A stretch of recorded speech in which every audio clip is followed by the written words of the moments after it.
ഒരു കഥ ചൊല്ലട്ടുമാ? വായോ. മുത്തശ്ശിയും കള്ളനും. ദേവപുരം എന്ന ഗ്രാമം. ആഹാ, എന്തൊരു പേരല്ലേ!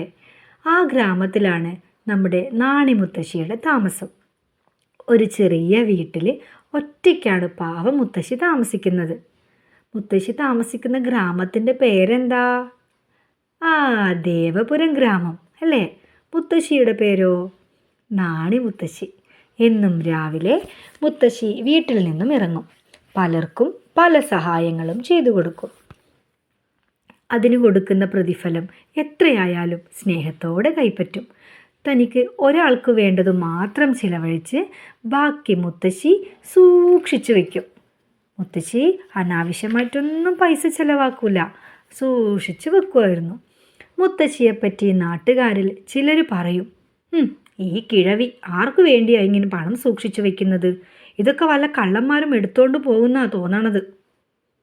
ശരിയായിരുന്നു. ഒരു കള്ളന് മുത്തശ്ശിയുടെ സമ്പാദ്യത്തെക്കുറിച്ച് നല്ല അറിവുണ്ടായിരുന്നു. തൊട്ടടുത്ത ഗ്രാമത്തിൽ താമസിക്കുന്ന കള്ളൻ പരമുവിന്. എന്താ കള്ളൻ്റെ പേര്? കള്ളൻ പരമു. പരമു വിചാരിച്ചു, നാണിമുത്തശ്ശിയുടെ കയ്യിലെ കാശ് വേഗം കൈക്കലാക്കണം. അങ്ങനെ ഒരു ദിവസം ഗ്രാമവാസികളെല്ലാം ഗാഢമായ നിദ്രയിലാണ്. എന്താണ് ഈ നിദ്ര എന്ന് പറഞ്ഞാൽ? ഉറക്കം അല്ലേ? അങ്ങനെ ദേവപുരം ഗ്രാമത്തിലെ എല്ലാവരും നല്ല ഉറക്കത്തിലായ ഒരു ദിവസം നമ്മുടെ കള്ളൻ പരമു എന്തു ചെയ്തു എന്നറിയോ? മുത്തശ്ശിയുടെ വീട്ടിലെത്തി. ദ്രവിച്ചു തുടങ്ങിയ വാതിൽ മെല്ലെ ഒന്ന് പിടിച്ചിളക്കേണ്ട താമസം താനേ തുറന്നു. പരമു പമ്മി പമ്മി അകത്തേക്കു കയറി. മുറിയുടെ ഒരു മൂലയിൽ ചെറിയ ഒരു കട്ടിലിൽ പഴയ ഒരു തുണി വിരിച്ച് മുത്തശ്ശി നല്ല ഉറക്കത്തിലാണ്. അതാ നോക്കിയേ, അവിടെ ഒരു ചെറിയ മരപ്പെട്ടി. പെട്ടിക്ക് പൂട്ടൊന്നും ഉണ്ടായിരുന്നില്ല. പെട്ടി തുറന്നപ്പോൾ പരമുവിൻ്റെ കണ്ണ് തള്ളിപ്പോയി. എൻ്റെ അമ്മേ, ഇതിൽ ഇത്രയും പണമോ? പരമു അതിശയപ്പെട്ടു. എത്രയുണ്ടെന്നൊന്നും തിട്ടപ്പെടുത്താൻ പരമു തുനിഞ്ഞില്ല. അപ്പോൾ പരമു കള്ളം മാത്രമായിരുന്നില്ല, ഒരു മടിയനും കൂടിയായിരുന്നു അല്ലേ? പരമു അരയിൽ കെട്ടിയ തോർത്തുമുണ്ടഴിച്ച് നിലത്ത് വിരിച്ചു. പിന്നെ പെട്ടിയിൽ നിന്ന് പണം മുഴുവൻ വാരി അതിലേക്കിട്ടു. എല്ലാം വാരിക്കെട്ടി ഒന്നുകൂടി ടോർച്ച് തെളിച്ചു നോക്കി. അപ്പോൾ പെട്ടിക്കടിയിൽ ഒരു തുണ്ട് കടലാസ് പരമു കണ്ടു. അയാൾ കടലാസ് തുണ്ട് തുറന്നു നോക്കി. അതിൽ ഇങ്ങനെ എഴുതിയിരിക്കുന്നു: ഈ സമ്പാദ്യമെല്ലാം ഈ ഗ്രാമത്തിലെ പാവപ്പെട്ട കുട്ടികൾക്കു വേണ്ടിയാണ്. എൻ്റെ മരണശേഷം അവരുടെ നല്ല കാര്യങ്ങൾക്കായി ഇത് ഉപയോഗിക്കണം.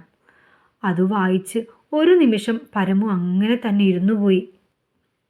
പരമു ആലോചിച്ചു, പാവം മുത്തശ്ശിയല്ലേ, സ്വന്തം ജീവിതം പോലും മറന്ന് സമ്പാദ്യമെല്ലാം തൻ്റെ ഗ്രാമത്തിലെ കുട്ടികൾക്കായി സ്വരുക്കൂട്ടി വെക്കുന്നു.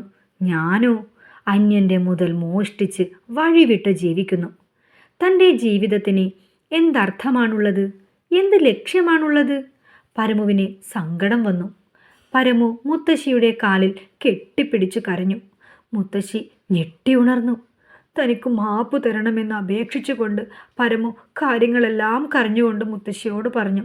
എല്ലാം കേട്ട ശേഷം മുത്തശ്ശി പറഞ്ഞു, തെറ്റ് തിരുത്താനുള്ള നിന്റെ തീരുമാനം നല്ലത് തന്നെ പരമു. നമുക്കെല്ലാം ഒരു ജീവിതമല്ലേയുള്ളൂ. ഈ ജീവിതത്തിൽ മറ്റുള്ളവർക്കായി നന്മകൾ എന്തെങ്കിലും ചെയ്യാൻ കഴിഞ്ഞാൽ അതല്ലേ നമ്മുടെ ഏറ്റവും നല്ല കാര്യം. മുത്തശ്ശിയുടെ വാക്കുകൾ കേട്ടുനിന്ന പരമു മുത്തശ്ശിയോട് പറഞ്ഞു, ദൈവമാണ് എന്നെ മുത്തശ്ശിയുടെ അരികിലെത്തിച്ചത്. ഇല്ലെങ്കിൽ ഒരു കള്ളനായി തന്നെ ഞാൻ ജീവിതം തുടരുമായിരുന്നു. ഇന്നു മുതൽ ഞാനൊരു പുതിയ മനുഷ്യനാണ്. നമുക്ക് വേണ്ടി മാത്രമല്ല, മറ്റുള്ളവർക്കു കൂടി വേണ്ടിയാണ് നമ്മൾ ജീവിക്കേണ്ടത് എന്ന് മുത്തശ്ശി എനിക്ക് മനസ്സിലാക്കി തന്നു. ഇനി ഞാൻ അധ്വാനിച്ചു ജീവിക്കും. മുത്തശ്ശി എന്നെ അനുഗ്രഹിക്കണം. മുത്തശ്ശി പരമുവിനെ മാറോട് ചേർത്തു നെറുകയിൽ ചുംബിച്ചുകൊണ്ട് പറഞ്ഞു, മോനെ പരമു, നേർവഴിയിലൂടെ ആവട്ടെ ഇനി എന്നും നിന്റെ യാത്ര. നിങ്ങളുടെ യാത്രയും അങ്ങനെ തന്നെ ആയിരിക്കില്ലേ? കഥ ഇഷ്ടപ്പെട്ടോ? ഹലോ കുട്ടികളെ, ഞാൻ വീണ്ടും വന്നിട്ടുണ്ട്.